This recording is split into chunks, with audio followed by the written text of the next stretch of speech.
So welcome to the Accessibility Tips for PowerPoint presentation. My name is Sandra Childers. If you haven't seen me before, I am the Web and Information Designer here at eSale, and I am also eSale's residential accessibility expert. The three parts of this presentation are: one, learning how to make accessible PowerPoint slides; two, learning how to make each presentation element accessible; and three, learning how to save your presentation as an accessible PDF. So PowerPoint specific accessibility is about using accessible templates and themes, creating new slides, and using pre-built slide order or fixing slide order. So this image shows a create new presentation screen. You can get here by opening just a fresh PowerPoint or going to File New. And when you enter the word accessible here into the search bar, PowerPoint searches for all templates or themes the developer has tagged as accessible. So these are going to be your accessible type themes and templates. Starting from an accessible template or theme will greatly help you create an accessible PowerPoint presentation. So if you click New Slide on the Home tab and use these pre-built slides like title and content and section header as is, you're going to be good to go with slide order. But if you add or delete any elements on the slides, like an image or a table, you may need to change the element's order. So, but by default, screen readers read the title of the slide first, then the additional content on the slide in the order which it was added. So a screen reader, if you're not familiar with this, is software that will read accessible documents and web pages for people who are blind or have any type of visual or sometimes cognitive disabilities. So if you add content in the order that it's meant to be read, which is typically from top to bottom, then your slide should be read by screen readers in a logical order. However, it's always a good idea to check your slides order just in case, especially if you've added something or deleted something, to make sure that it is read in a logical order to anybody using a screen reader. And I've added a screenshot here of this slide's order so we could see it, but I'm also going to show it to you real quick. So as this slide says, if you go to the Home tab and then click Arrange, which is in this drawing area, you get this menu. The only thing really available here is the selection pane at the bottom besides Align. So clicking selection pane will bring this selection pane open, just like you see here on the slide. And it looks weird because the title's on the bottom, but the reading order actually goes from bottom to top.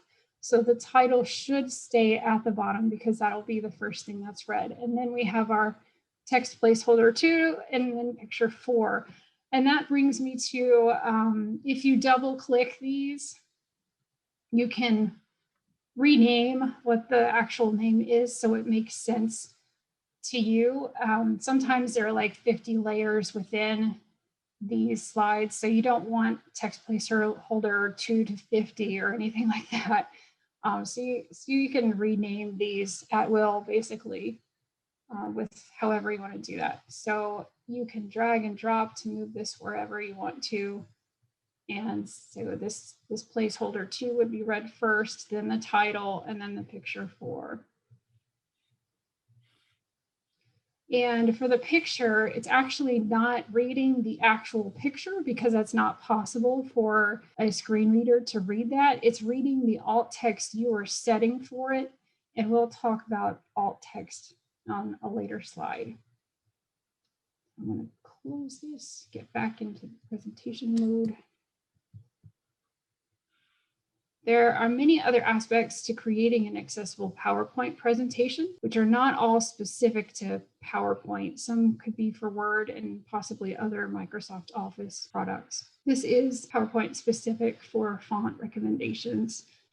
We want to use a large font size, probably 18 point or larger, so everyone can see it depending on what type of screen or device they're using.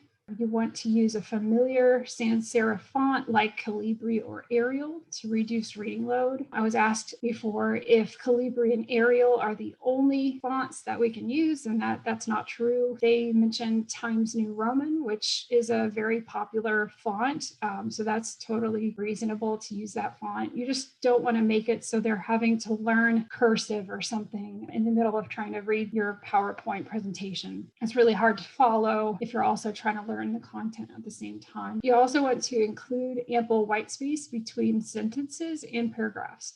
So this is talking about line spacing, which is like this one bullet, the line spacing between the first line and the second line. And this is also talking about paragraph spacing, which in this case could be bullet spacing. So make sure that there's enough spacing here for people to be able to tell the difference between one bullet to the next or one paragraph to the next. And people who have dyslexia describe seeing text swim together on a page, making a line of text compress into the line below, which is why we want extra spacing here. And they often see text merge or distort, so it should be clear as possible. We should have some space there.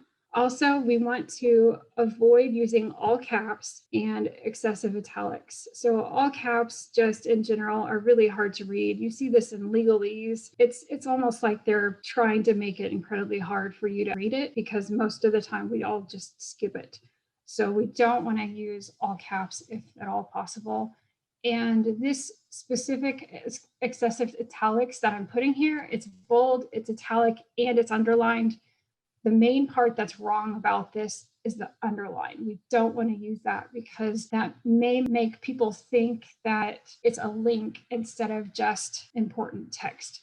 So instead of doing this type of thing, you could use a larger font. You could still use the bold. You could still use the italic. Just try not to use the underline when you're doing it. And try to limit the amount of times that you're using italics and bold everywhere so that you're not overdoing it. So slide titles. Every slide must have a title, even if it's hidden off slide. We've got a link here to give you instructions on how to have a title but move it off slide. Each title should also be unique. People who are blind, have low vision, or have a reading disability rely heavily on slide titles to navigate through your presentation. Students can skim or use a screen reader to quickly scan the list of slide titles and skip straight ahead to the slide that they need. So this means your title should really be unique and descriptive of the slide contents so students can easily find what they're looking for. You don't want to have multiple slides with the same title so that they know, wait, which one do I look on to get this type of content? So when we're creating a table, we're going to this insert tab and using this little table icon here at the left. So we can decide which size we want. We can click there, we can enter. We can actually use the arrow keys to go up and down and left and right to choose the size of your table. I want to point out this draw table feature. You do not want to use this feature because it will not end up with an accessible table. So I'm just going to click table to stop that since I already have a table created right here. You also don't want to merge or split cells. You want to use as simple a table structure as possible. Say if these two were merged together, these two headers, when I get here to this data cell, if I were using a screen reader, the screen reader wouldn't know what to read if it was just one thing put together. It's expecting to have one column header here to go with this column cell.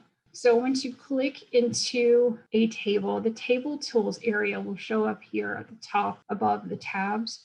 And it actually adds two new tabs to your tab list here. It's got design and layout. So we're going to focus on design right now. So if your table's top row contains column headers like we've got here, you want to click header row in this top left corner here where the table style options are. This says that I've got a header row, so that's how I'm selecting I've got a header row. If your table's first column contains row headers, you want to check first column. And the next slide is talking about setting the table styles, and I'm just going to go ahead and use this table to be able to show you how to do that. If you go back to the design tab, there are set table styles that you can use here based on header row being checked only. And so I can change this to whatever I want. You want to make this basically have as much contrast as possible so it's easy to read. And that's what I've done by doing this.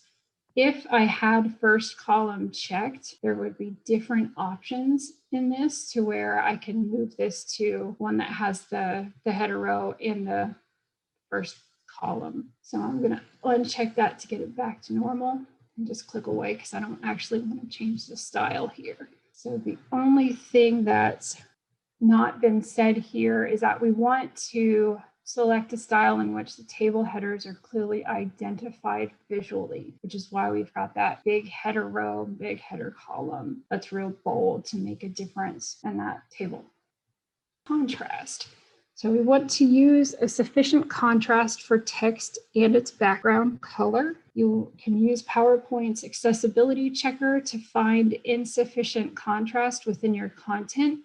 And we'll talk more about that accessibility checker in a few minutes. The highest possible contrast is black on white background or white text on a black background.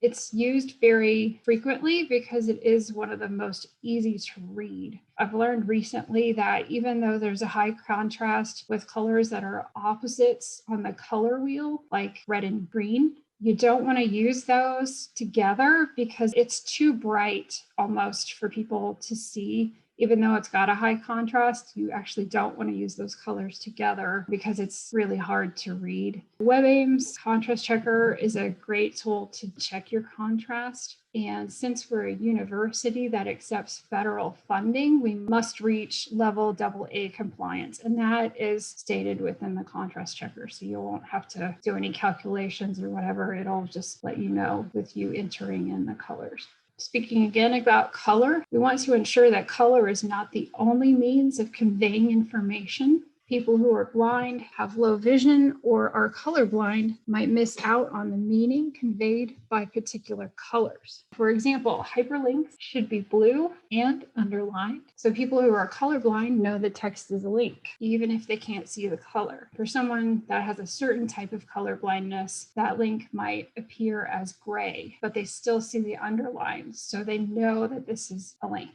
You can turn on the grayscale filter in Windows and on a Mac so you can scan your slides for color coding. The colors that appear as a lighter gray are likely to be culprits if you don't have an additional indicator. So we've got another example of this in forms. If you use the color red to indicate required fields, you'll notice on a lot of those forms that they also have an asterisk on those required fields. That is the extra indicator that you need for people who cannot see that red color. So visuals, this includes images, graphics, shapes, charts, all sorts of things. Visual content meant to convey meaning must have alternative or alt text descriptions. So alt text helps people who can't see the visual understand what's important about that visual, and that's stuff you can set for them. Content that adds no meaning should be marked as decorative, so screen readers will ignore them. So a good example of a decorative image was when I had my headshot at the beginning of this presentation and I had my name right below it. Normally for a headshot, when you're saying who the instructor is, I would just put their name in the image because there's nothing important about that image that you need to describe other than their name in that instance. But considering I have my name right below my image, it would be redundant to say that that image is of Sandra Childers while my name is right below it. That's part of the alt text shoulds and should nots, and that's on the next slide. So I'm a little ahead of myself. But that's just a good example of a decorative image. Also, if you had something like a shape here that was just like a frame to this, that's a great example of a decorative image. That doesn't add any real meaning to your content. It's just there as decoration or maybe to separate some content from other content. All of those things are examples of decorative images that could be marked as decorative and will disappear from screen readers. So a little caveat for decorative images, if you have an older version of PowerPoint or just Microsoft Office, you may not have the option to mark images as decorative. Instead, you would just insert the word decorative into the alt text so students using a screen reader don't think they're missing out on important information. We also want to avoid using alt text and images as the sole method of conveying important information. So as an example for PowerPoint, you wouldn't want to change your slide title to an image and have the text within that image because you suddenly don't have a slide title anymore. If you must have an image with text, you want to repeat that text within the slide. And in the alt text for that image, you could just briefly describe the image and mention the text is stated within the slide. You want to use PowerPoint's accessibility checker to find missing alt text. It will show up as an error in there. So it should be really easy to find ones that haven't been marked either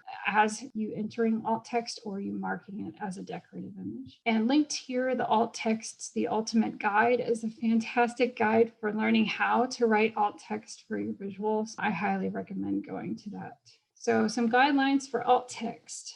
We want to be accurate and equivalent. We want to present the same content or function as the image does for your sighted students. You want to be succinct, no longer than a short sentence or two. You want them to end with a period, so screen readers will pause afterward. You also don't want alt text to be redundant, like I was talking about with the picture and the name. You don't want to repeat info that's already in surrounding text.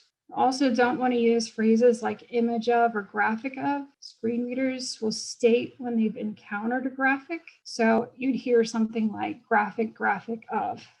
So we don't want to confuse our students or add extra information that's not necessary. You also want alt text to match its context to surrounding content, meaning if you're talking about a certain topic, your visuals alt text should at least be related to that topic in some way. So having the same image in one presentation and in another does not mean their alt text will be the same. Next, we're talking about hyperlinks or links. Those are basically the same thing. So links should be descriptive and meaningful outside of context, and they should help people know where they're going. Because screen readers can read links as a list, link text can be heard outside its context without any of its surrounding text. So they must be meaningful without that text. Sort of like when you can tab from link to link to link in a web browser, you don't have any of that. I mean, if you're sighted, you can definitely see all the content around there. But if you're blind, you have no surrounding content to read. You just know that text for that link. So that's why we want them to be descriptive and help people know where they're going. So I've got a couple of examples of links with following the guidelines. So if we want stuff to be descriptive and meaningful out of context, URLs are kind of out. URLs are going to be read by a screen reader character by character. So it's going to be http://aggiehonor.tamu.edu. At least if it can recognize that there are some words within there, it will read the words. But if you think about some of those really long URLs that have hashes or whatever at the end, it's going to be a lot of useless information for people. And that's not really helpful for your sighted students either. So URLs in general, they're not descriptive or meaningful and could be downright difficult to understand through a screen reader or just seeing it. The good example here, students are expected to understand and abide by the Aggie Honor Code. That tells me right away that I'm going to be reading about the Aggie Honor Code. Tells me where I'm going, and it's descriptive and meaningful without any context whatsoever. I don't really know what's going to happen when I go to Aggie Honor. That could be most anything. We might know because we're A&M people, but other people may not necessarily know where they're going with that URL, even if they can see it. So the second example, based on guideline number 2, we've got a click here link. Click here links actually break both guidelines because they're meaningless outside of context and they give no indication of where you'd be going. And the Contact Disability Resources link will clearly send us to the Disability Resources contact page, especially if you have multiple click here links within a slide.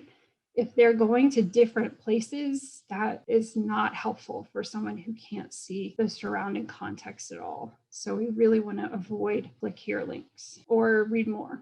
So in order to convert an accessible PowerPoint to an accessible PDF, we need to start with an accessible PowerPoint presentation. So that includes following guidelines we've already talked about, plus using PowerPoint's accessibility checker to find issues within your presentation. So we're going to add the accessibility checker to your quick access toolbar. This will make it quick to find and easily reusable. So the quick access toolbar in PowerPoint, and this is also in Word and maybe in other Microsoft Office products, you've got this top left list here of just icons. This is your quick access toolbar. So if we click on the down arrow, you see the customized quick access toolbar. That's what we want to do. So I'm going to click there. We're going to go down to more commands and click there. And right now it's going to give you a list of popular commands, and check accessibility or accessibility checker is not within that list. So we're going to change this to the all commands list, which is going to show everything in alphabetical order. I'm just going to go down a little bit here and click on accessibility checker and then add it with the add button to the right. So this right section here is everything that's going to show in your quick access toolbar. And it's in order right now.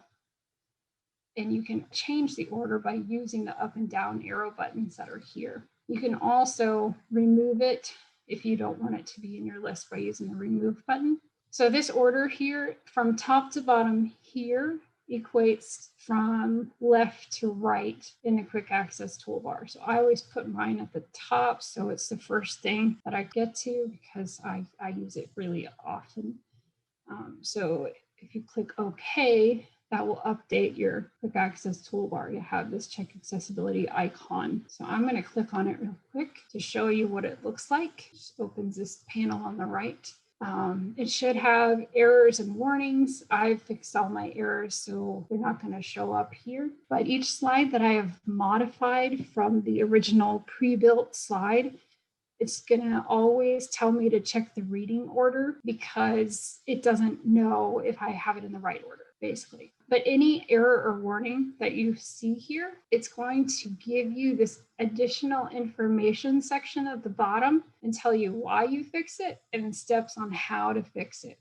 So it's giving you a lot of information here, and it has some read more about making documents accessible.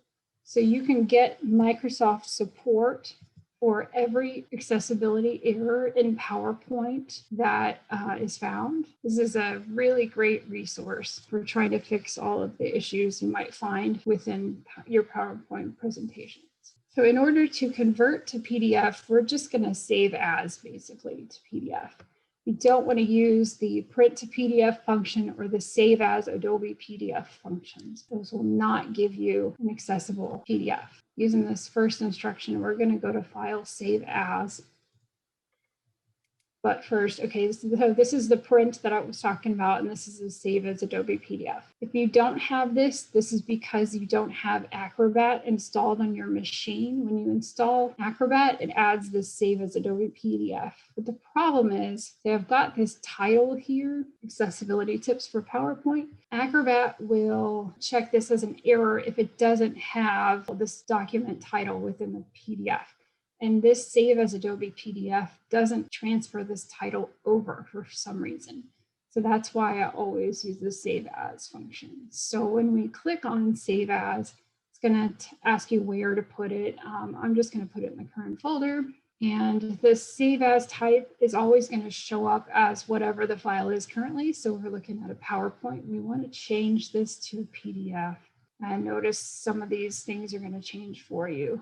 If you missed the title area before, this is a great place to enter a title because you need that, and it's going to create an error here and possibly in eCampus, but definitely in Canvas. It will create an error for you once you don't have that title. So here, the standard publishing is fine. We do want to open the file after publishing just so you can check out your PDF once it's been created. But I'm going to click on options. Mostly we're paying attention to the include non-printing information section here. We just want to make sure both of these items are checked so that you will get an accessible PDF at the end. Second one, which is document structure tags for accessibility. No PDF is going to be accessible without those tags, so this must be checked for everything to be a readable PDF for people using a screen reader. So once you get your options correct, you want to click OK. And now you're done with this. You've got everything here. So in order to convert over to PDF, you want to save. Then you've got your PDF that looks exactly like the slides have looked before. Just in case you want to check this to make sure that the formatting isn't off or something's missing, but that is the PDF that should be created. And it should be, assuming you didn't have any errors in your PowerPoint anymore, there shouldn't be any errors in this PDF either. So we've got a few accessibility resources that I wanted to share with you. There's a lot of resources available for making your content accessible. Microsoft Support has extremely thorough tutorials that help with all aspects of accessibility for each Microsoft program. I highly recommend checking these out. It has instructions for Windows, different versions of Windows, and Mac computers. So however you're creating your PowerPoints or Word documents, this will get you through that. I've also added WebAIM's contrast checker because it can be very useful in helping you find colors that have enough contrast for your presentations. Then there's our IT accessibility group at A&M. They have their own accessibility training available. They're working on a campus-wide accessibility awareness course right now. That's actually, or was in beta testing this last December. It looks pretty good, so I'm really excited for that to come out. And also, lastly, I've been building an accessibility series for creating accessible documents in PowerPoint. It is growing as fast as I can get it to. So I told you a lot about how we need alt text and all that stuff, and I didn't tell you how to do it. So I have a cheat sheet, so to speak. It's more than one page, but it gives you instructions on how to do that within PowerPoint. And a lot of those instructions should also help within Word. So all of that will be available to you. You want to see the last slide. This is where you can get to us for any help with accessibility or just course support. You can email our Engineering Learn Tech email or go to our website to get more information.